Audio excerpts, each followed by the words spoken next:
$1 bill. United States $1 bill.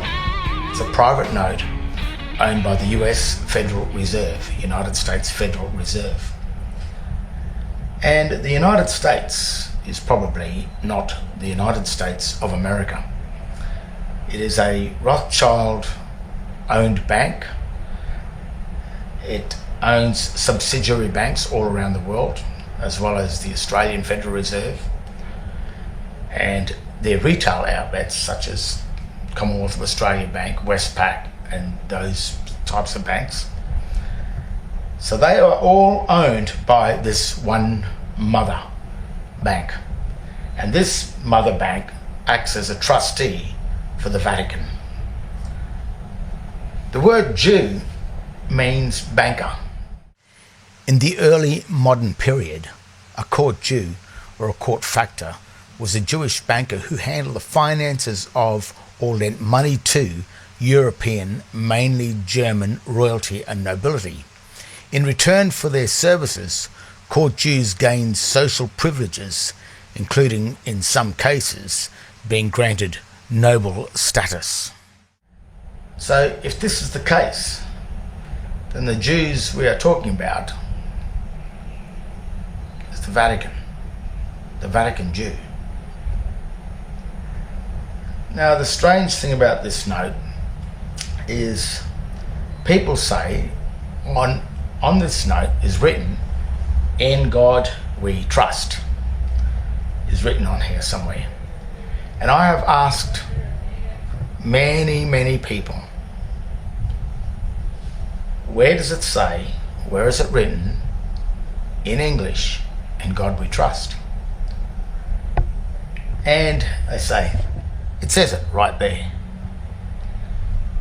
I says, okay, I can't see it because that's not written in English. They go, yes it is. It's written in English right there. No, it's not.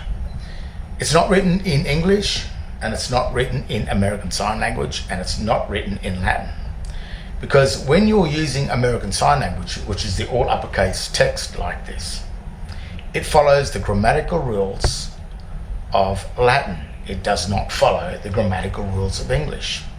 And then when you're writing in proper upper and lowercase text, because two or more all uppercase letters or hieroglyphic letters does not appear in any form of the English language. It's no part of English.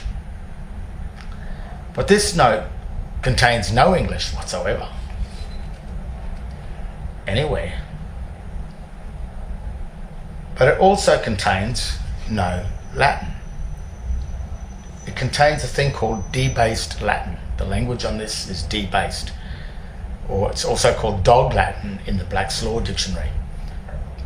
But Dog Latin in the normal dictionary is debased Latin, which is Latin constructed under the grammatical rules of English, which is a no. It can't be done. But they do it. And what they've done with this is they've created a complete and utter fiction, a fictitious note, a form of a counterfeit, something that's not real. But if you believe it's real, then it's real. It's just like the notes on Monopoly Money on the board, the game board Monopoly. Those notes in that game are the notes that relate within the rules of that game. And this is the same. This is a game that they play. This is the US Federal Reserve game. They created this whole thing. I think it's the Rothschild banking thing, probably to do with the Vatican.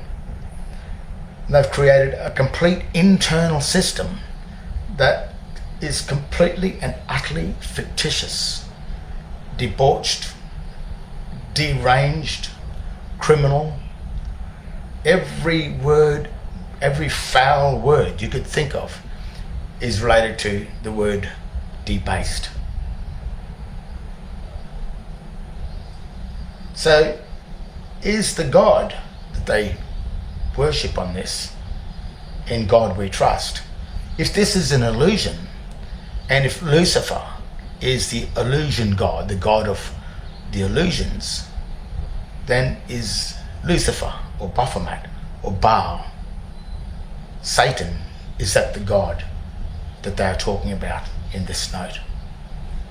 And if you are a part of any of its subdivisions, such as the Commonwealth of Australia Bank or the Commonwealth of Australia Company, State of Queensland Company, State of Victoria, State of New South Wales, State of Western Australia, if you are a part of any of those states that are not really states at all, they are simply subdivision companies of the US Federal Reserve that worships Baal or Baphomet or Satan.